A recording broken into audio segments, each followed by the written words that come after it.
Let's now speak briefly about stochastic games. This is a topic that lends itself to a very long discussion and quite a complicated one, but we'll touch on the main points and position it in the landscape of topics we're discussing. And so the starting point are repeated games. As we know, a repeated game is simply a game in normal form, for example, that we repeat over and over again. For example, we play Prisoner's Dilemma once, twice, three times, maybe a finite time, maybe an infinite number of times, and we accumulate all the rewards all the time to some overall rewards. A stochastic game is a generalization of it, where we play games repeatedly, but not necessarily the same game. So we play a game. Depending on how we played that game, let's say Prisoner's Dilemma, we each got some payoff. But depending on how we play the game, we also probabilistically transition to some other game, play that in turn, and the process continues.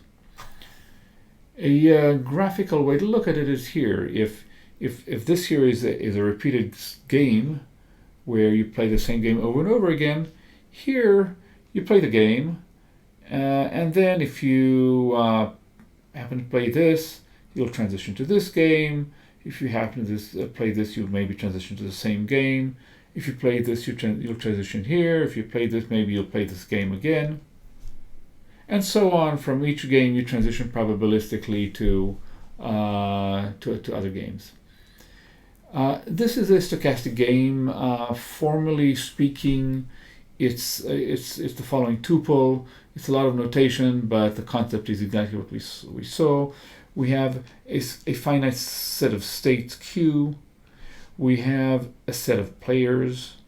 We have a set of actions where actions are available to specific players. So A sub I is the action available to player I.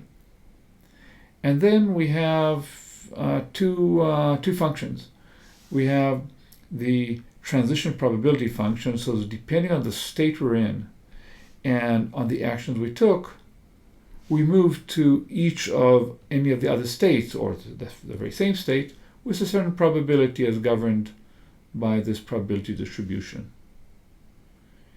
And similarly, reward is the reward function, which tells us if in a certain state a certain action profile was taken by the agents, then this is a reward to that particular agent, to each of the agents. So R sub I is a reward to agent I. That's the formal definition. Notice that it sort of assumes implicitly that you have the same action spaces here. But you could define it otherwise. It simply would involve more notations and nothing inherently important about the action spaces being the same in the different games within the stochastic game. So just a few final comments on it. First of all, as we saw, this obviously generalizes the notion of a repeated game, but it also generalizes the notion of an MDP, or a Markov decision process. If a repeated game is a stochastic game with only one game, a Markov decision process, or an MDP, is a game with only one player. And so you have states there where the agent takes an action, receives a immediate reward, and probabilistically moves to some other state. And the only difference is that he's the only actor in the setting. I mention this because, MDPs have been studied substantially in a variety of disciplines, from optimization to computer science to pure math and beyond. But also these two perspectives of a generalization of repeated games and of MDPs give you a sense for the theory and investigations into stochastic games.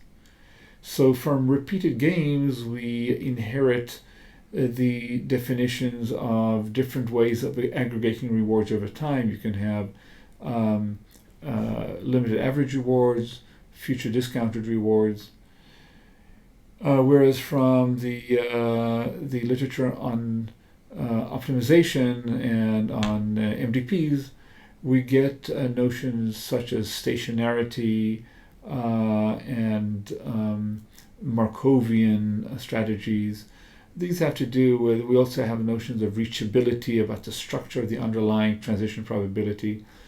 And so again, these are issues that are involved that we won't get into more in this lecture, but at least we flagged their existence.